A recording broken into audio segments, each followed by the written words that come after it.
Hey everyone, I'm Jason Roberts. In this video, we're going to see why you might want to consider buying a variable ND filter if you're doing video work. And we're also going to be going and unboxing these PolarPro Peter McKinnon Signature Edition 2 variable ND filters. We're going to take a look at what's in these boxes, some of the features, and then we're going to go and throw them on the A7S III. And I'm going to show you some side-by-side examples of with and without a variable ND filter.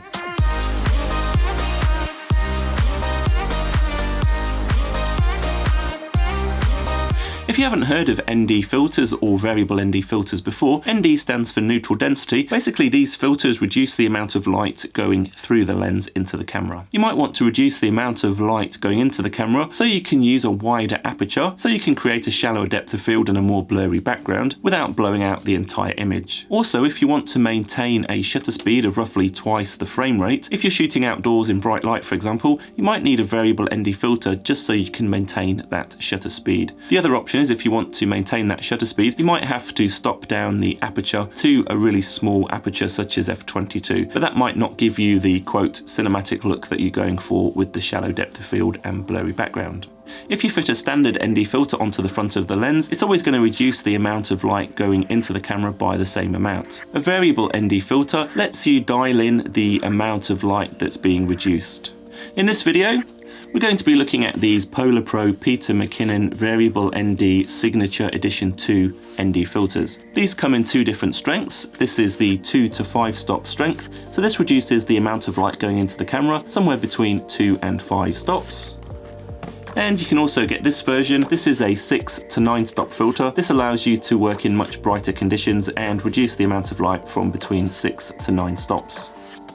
These two variable ND filters fit an 82mm thread. So if you look on the front of your lens, you'll see that there's this little symbol telling you what the diameter of the filter thread is.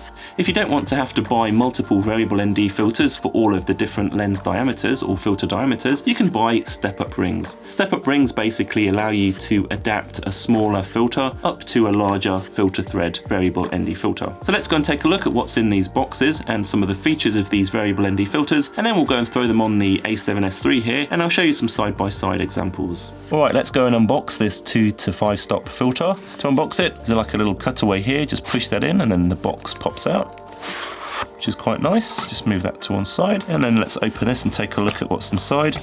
You can see a nice Peter McKinnon logo there, and also the filter. Let's just take this out using one of these little handholds, put that to one side, and there's a little card here telling you a little bit about the filter.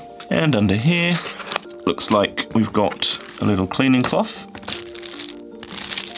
And then we'll take a look at the actual filter itself. So this big bit on the front here is the filter cover, and you can just kind of pull that off like so. This is very hard rubber filter, and on the back this is hard as well. So it keeps the filter really well protected. And if you can see on the side here, there's these numbers, and these let you dial in how many stops of ND you want. Just gonna put this back on the front.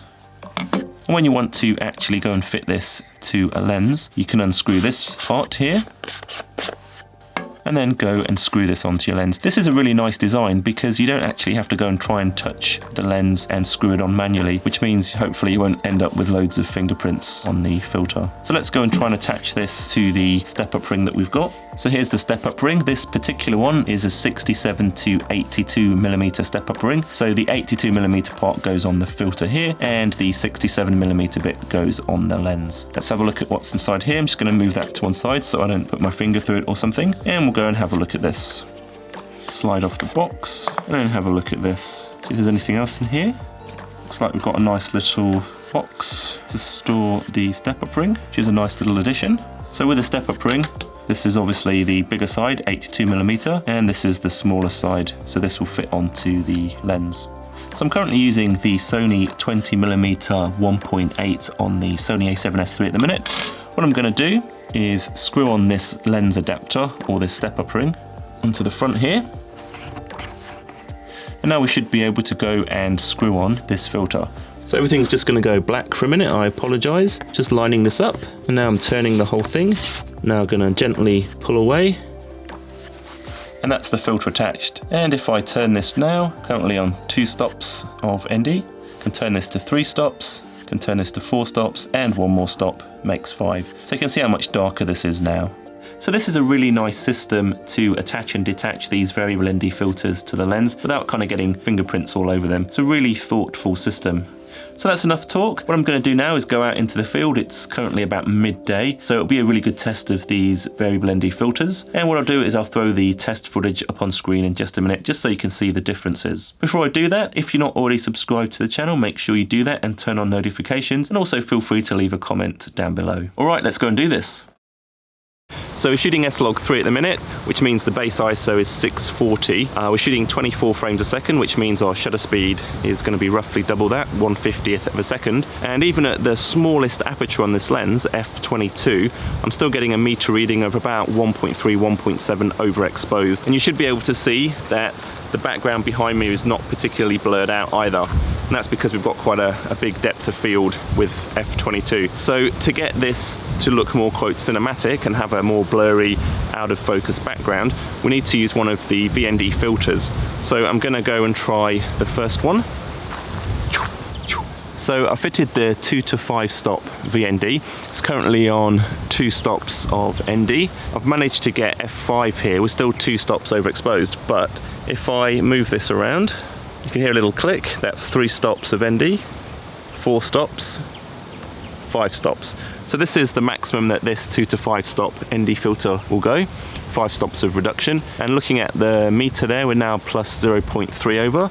So if I just tweak the aperture here, we can get about 5.6 now, which is a big difference from f/22. So the meter reading is 0.0, and you should be able to see behind me that the background is a lot more blurry now. So this is a really sunny day. It's about 2 o'clock in the afternoon now, and basically if I want to get down to 1.8 on this lens, I'm going to need to use the stronger ND filter.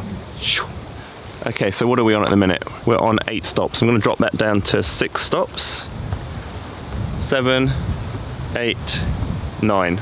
I love these filters have a little click when you get to the actual stop of reduction. So now we're on 9. What I'm going to do now is try and open up the aperture, see if we can get a good exposure. So I'm now down to f1.8, and we're about 1 stop overexposed according to the meter. Even with 9 stops of reduction at ISO 640, we're still a little overexposed. What I'm going to need to do is drop the aperture. There we go. We're f2.5 now with a meter reading of 0. So you should be able to see now that the background is a lot more blurry.